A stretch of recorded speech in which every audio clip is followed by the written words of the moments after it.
नमस्कार, आप देख रहे हैं हिंदुस्तान मेल न्यूज और आइए रुक करते हैं आज की खबरों के ओर। इंदौर में फर्जी ऑनलाइन पेमेंट ट्रांजैक्शन करने वाले 2 युवकों को पुलिस ने पकड़ा। परदेशीपुरा पुलिस द्वारा की गई पूरे मामले में कार्रवाई।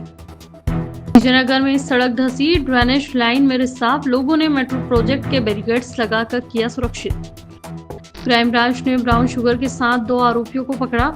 14.87 ग्राम ब्राउन शुगर और बाइक जब्त की।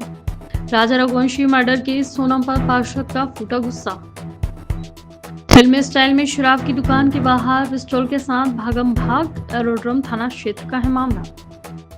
इंदौर में 4.5 वर्षों में 30 करोड़ 79 लाख रुपए फरियादियों को साइबर क्राइम ने वापस करवाए। तुरंत मिली शिकायतों के आधार पर साइबर क्राइम ब्रांच ने की कार्रवाई।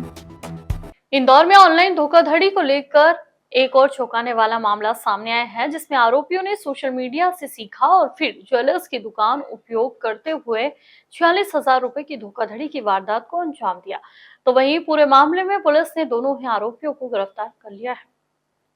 पूरे मामले में जानकारी देते हुए परदेशीपुरा थाना प्रभारी आरडी कानवा के मुताबिक पाटनीपुरा चौराहे पर ज्वेलर्स की दुकान संचालित करने वाले जय सोनी द्वारा शिकायत की कि 30 मई को उनकी दुकान पर युवक आए और फिर उन्होंने 46,000 की सोने की अंगूठी पसंद की और अंगूठी भी ले ली और फिर ऑनलाइन पेमेंट मोबाइल में सक्सेसफुल बताया, जिस पर उन्हें विश्वास हो गया और उन्होंने बिल भी बनाकर दे दिया। जब उन्होंने देखा कि उनके अकाउंट में पेमेंट नहीं आया तो तत्काल उन्होंने पुलिस से संपर्क कर शिकायत दर्ज कराई थी। शिकायत के आधार पर पुलिस ने जांच पड़ताल शुरू की तो पुलिस ने वह नंबर के आधार पर विकास पटेल और उसके साथी कमल बेस को पकड़ा और उससे सोने की अंगूठी भी बरामद कर ली गई। जब युवकों से पूछताछ की तो उन्होंने बताया कि पढ़ाई के बहाने इंदौर में रहते हैं और मूल रूप से सतना जिले के रहने वाले हैं। उन्होंने सोशल मीडिया के माध्यम से फर्जी ऑनलाइन ऐप डाउनलोड की थी, जिसका डेमो भी सामने आया है, जिसमें युवक ने बकायदा 1 लाख से अधिक की राशि ऑनलाइन ट्रांजैक्शन करता है। ट्रांजैक्शन सक्सेसफुल तो दिखता है, लेकिन सामने वाले व्यक्ति के खाते में रुपए नहीं जाते। वो सामने वाला व्यक्ति केवल सक्सेसफुल देखने के बाद विश्वास कर लेता है और उसके अकाउंट पे रुपए ट्रांसफर हो गए और इसी का फायदा आरोपियों ने उठाया। फिलहाल पुलिस पूछताछ कर रही है कि उन्होंने इस तरह की वारदात और कहां-कहां की, क्योंकि शहर में पिछले दिनों 3 से 4 ऐसी वारदातें सामने आई थी। थाना परदेशीपुरा क्षेत्र में पाटनीपुरा निवासी जय सोनी जी ने शिकायत की थी कि 30 जून को उनकी शॉप पर दोपहर में एक व्यक्ति युवक आया और जिसने एक अंगूठी पसंद की और अंगूठी लेने के बाद फ़ोनपे के जरिए 46,000 रुपये का पेमेंट करते हुए स्क्रीन पर उसने दिखाया और जब वो बिल बना रहे थे उसी दौरान वो दुकान से चला गया। बाद में उनको थोड़ा संदेह हुआ, उन्होंने जब अपना अकाउंट चेक किया तो उसमें कोई अमाउंट नहीं आया था। इस आधार पर उन्होंने थाने पर आकर कंप्लेंट की थी। थाने की कंप्लेंट पर पुलिस थाना परदेशीपुरा द्वारा 318(4) में बीएनएस, जो पूर्व की धारा 420 होती थी, उसमें अपराध पंजीबद्ध किया गया और अपराध पंजीबद्ध करने के बाद विवेचना करते हुए फुटेज के आधार पर तथा अन्य आधार पर हमने उसके वाहन के आधार पर जानकारी लगाई। तो उस आधार पर हमने मुखबिर की सूचना पर एक व्यक्ति जो है उसको पकड़ा है, विकास पटेल। विकास पटेल को पकड़ने के बाद जब हमें पता चला, उससे पूछताछ की तो उसने अपने साथी हैं कमल नयन, ये दोनों जो है वो रामनगर सतना के रहने वाले हैं और यहाँ पर इंदौर में पढ़ाई के नाम से रह रहे थे और ये इसी तरह का कृत्य करते रहते हैं। और उसने बताया कि और भी जगह इसके साथीगणों ने किया है, तो उस पर भी इन्वेस्टिगेशन चल रहा है। उज्जैन तरफ भी इसके द्वारा करना बताया गया है। तो जब हमने उनसे मोबाइल जब्त किया तो उसके अंदर फ़ोनपे एक फर्जी ऐप पाई गई और जिसमें वो इस तरीके से छद में डिस्प्ले आता है जिसमें पैसे का पेमेंट दिखाया जाता है। क्यूआर कोड जब स्कैन करते हैं तो उसमें नाम आ जाता है, जो भी यूपीआई का स्कैन करने के बाद, और उस पर जो है जितना वो अमाउंट डालते हैं वो अमाउंट पैड दिखा देता है, सक्सेसफुली पैड दिखा देता है। इस आधार पर हमने उसको गिरफ्तार किया। दोनों आरोपियों को गिरफ्तार कर लिया है और पुलिस रिमांड पर लेकर हम लोग पूछताछ कर रहे हैं। और भी इन्होंने कहाँ घटनाएं की है उसके बारे में भी पता लगा रहे हैं और मीडिया के माध्यम से इनके फ़ोटो वगैरह के और भी जहाँ हुए होंगे तो निश्चित रूप से लोग संपर्क करेंगे। तो इनने ऐप को कहाँ से डाउनलोड किया, किस तरीके से इन्हें बताया, इनके मन में क्यों आया इस तरीके का अपराध करना? ये सोशल साइट वगैरह पे इन्होंने देखा कि इस तरह का किया जा सकता है और उस आधार पर जो है इन्होंने टेलीग्राम के माध्यम से ऐप डाउनलोड की और उसके बाद जो इन्होंने बताया कि टेलीग्राम में एक लिंक के माध्यम से हमने एपीके फाइल डाउनलोड की और उसी के आधार पर जो है हम कर रहे हैं। इंदौर के विजयनगर क्षेत्र के स्कीम नंबर 54 में गुरुवार दोपहर सड़क का एक हिस्सा अचानक से धंस गया, जिससे गहरा गड्ढा बन गया। इस दौरान लोगों की तत्परता से दुर्घटना टल गई। उन्होंने तुरंत मेट्रो ट्रेन प्रोजेक्ट के बैरिकेड्स लगाकर स्थल को सुरक्षित किया ताकि कोई हादसा ना हो। दरअसल रहवासी रितेश ने बताया कि कुछ दिन पहले ही क्षेत्र में ड्रेनेज लाइन का काम किया गया था। शुक्रवार सुबह से ही पानी रिसने लगा और दोपहर तक सड़क धंस गई। इस पर लोगों ने तुरंत नगर निगम अधिकारियों को सूचना दी, लेकिन वे करीब 2 घंटे बाद मौके पर पहुंचे। इस बीच लोगों ने मेट्रो प्रोजेक्ट के बैरिकेड्स लगाकर ट्रैफिक रोका। रहवासियों ने सड़क धंसने के पीछे खराब गुणवत्ता वाले ड्रेनेज काम को जिम्मेदार ठहराया। उन्होंने बताया कि सुबह से ही पानी रिस रहा था, लेकिन नगर निगम की टीम देर से पहुंची। इससे लोगों में नाराजगी और बढ़ गई। क्षेत्र में यातायात भी बाधित रहा और नागरिकों ने बार बार की जा रही शिकायतों के बावजूद नगर निगम की लापरवाही पर चिंता जताई। बाद में नगर निगम अधिकारियों ने मौके का निरीक्षण किया, साथ ही मरम्मत का काम शुरू कर यातायात बहाल करने की कोशिश की गई। उधर नगर निगम अधिकारियों के मुताबिक यहाँ कोई बड़ा हादसा नहीं था। सड़क का यह हिस्सा 20 साल पुराना है, इसलिए धंसा। तत्काल उस हिस्से को भरकर मरम्मत का काम शुरू कर दिया गया है। इंदौर क्राइम ब्रांच की टीम ने 14.87 ग्राम ब्राउन शुगर और एक बाइक के साथ 2 बदमाशों को गिरफ्तार किया है। अंतर्राष्ट्रीय बाजार में ब्राउन शुगर की कीमत 2 लाख रुपए है। टीम ने दोनों आरोपियों को भैरव मंदिर के पास शिवाजी नगर से पकड़ा है। आरोपी नशे के आदी लोगों को ज्यादा दाम पर ब्राउन शुगर बेचते थे। Additional DCP crime branch Rajesh Dandotiya ने बताया कि पकड़े गए आरोपियों के नाम शुभम मलैया निवासी छतरीपुरा और अमन नरवरिया निवासी इंदिरा नगर मल्हारगंज है। क्राइम ब्रांच की टीम ने शिवाजी नगर में बाइक सवार 2 संदिग्ध को देखा तो वह भागने की कोशिश करने लगे, लेकिन टीम ने घेराबंदी कर उन्हें पकड़ लिया। पूछताछ में आरोपियों ने बताया कि वे नशा करते हैं और अवैध मादक पदार्थ सस्ते में खरीदकर महंगे दामों में नशे के आदी लोगों को बेचते हैं। आरोपियों से पूछताछ कर उसकी भी जानकारी निकाली जा रही है। शुभम ने 5वीं तक पढ़ाई की और शीतला माता बाजार में कपड़े की दुकान पर काम करता है। पूछताछ में सामने आया कि उस पर आधा दर्जन अपराध दर्ज है, जबकि अमन ने 9वीं तक पढ़ाई की है और वह भी शीतला माता बाजार में कपड़े की दुकान पर काम करता है।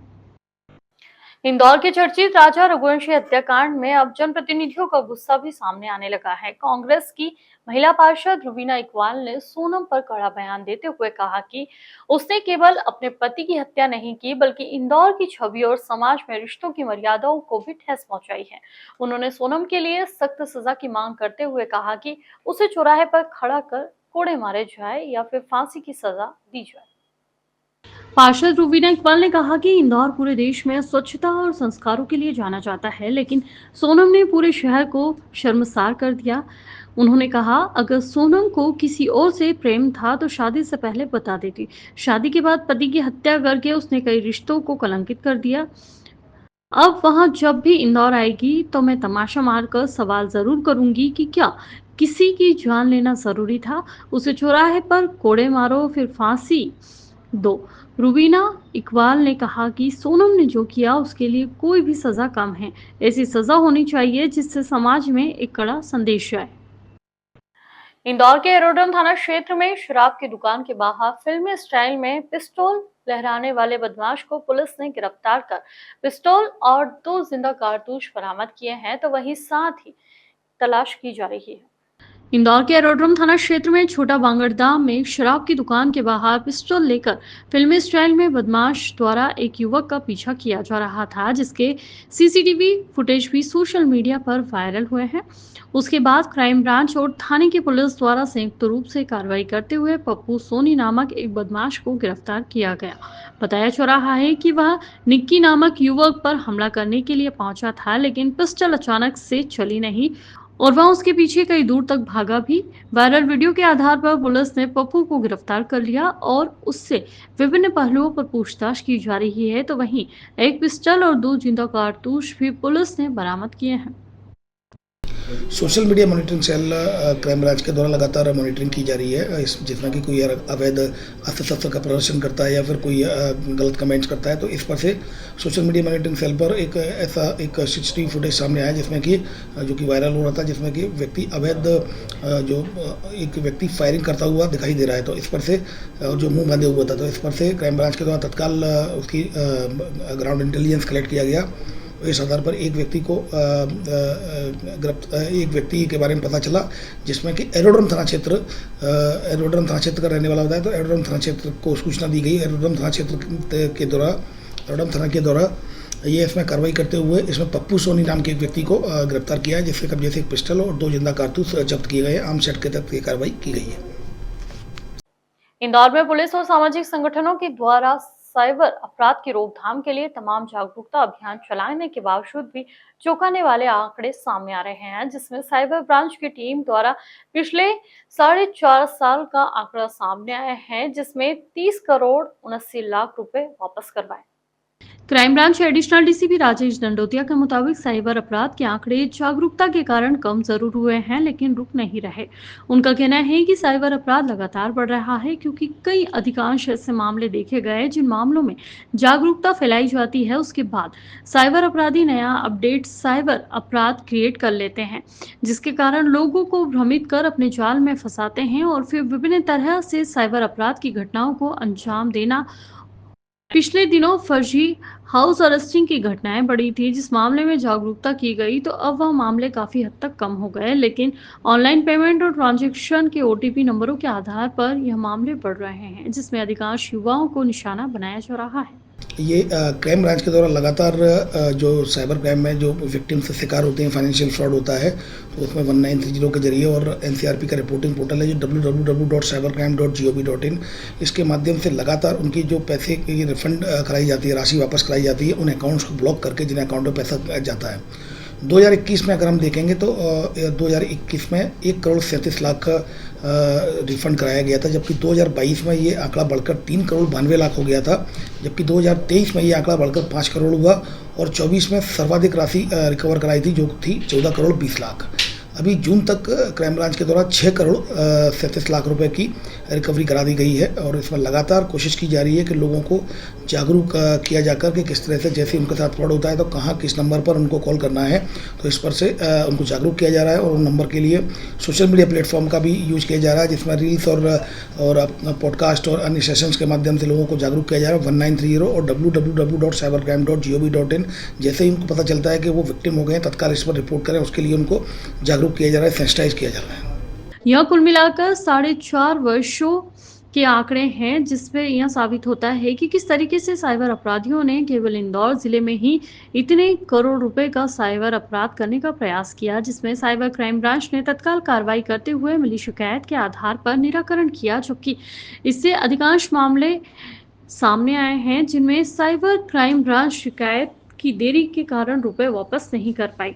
ये आंकड़े ही बताते हैं कि भारत में साइबर अपराध का कितना बड़ा जाल फैला है और अपराधी किस तरीके से साइबर अपराध को अंजाम देने, साइबर अपराध से बचने के लिए केवल एकमात्र जागरूकता ही एक मूल कारण है।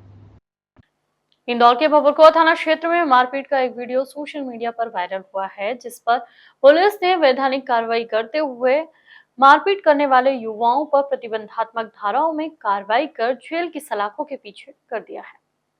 पूरे मामले में जानकारी देते हुए पुलिस के मुताबिक भबरकुआ थाना क्षेत्र में वाहन शोरूम है और वहीं पर काम करने वाले कुछ कर्मचारियों और वहां पर हुए लोगों के बीच एक मामूली कहासुनी हुई, जिसके बाद दोनों ही पक्ष आमने सामने हो गए थे, जिसका वीडियो सोशल मीडिया पर भी वायरल हुआ था। पूरे मामले में पुलिस द्वारा मिली शिकायत के आधार पर प्रतिबंधात्मक धाराओं में कार्रवाई करते हुए जांच पड़ताल शुरू कर दी है, तो वहीं मारपीट करने वाले युवक के ऊपर पुलिस ने कार्रवाई करते हुए जेल की सलाखों के पीछे तक कर दिया है। एक मारपीट का भबरकुआ थाना क्षेत्र में एक वीडियो वायरल हो रहा है, तो इस पर से वीडियो को सोशल मीडिया मॉनिटरिंग सेल के द्वारा देखा गया और जोन 4 की, और उनके द्वारा उसको जब आइडेंटिफाइड किया गया तो उसमें मामला ये सामने आया कि हीरो होंडा का जो शोरूम है वहाँ पर काम करने वाला व्यक्ति और एक जो भावना नगर के कुछ लड़के थे, जो आपस में किसी पैसे के लेन देन को लेके इनमें झगड़ा हो गया था, इसमें मारपीट हुई थी। इसका एक वीडियो वायरल हुआ था। इस पर से जिन लोगों के द्वारा जो इसमें इन्वॉल्व थे उनको खिलाफ वैधानिक कार्रवाई की गई है, उनको जेल भेज दिया गया है।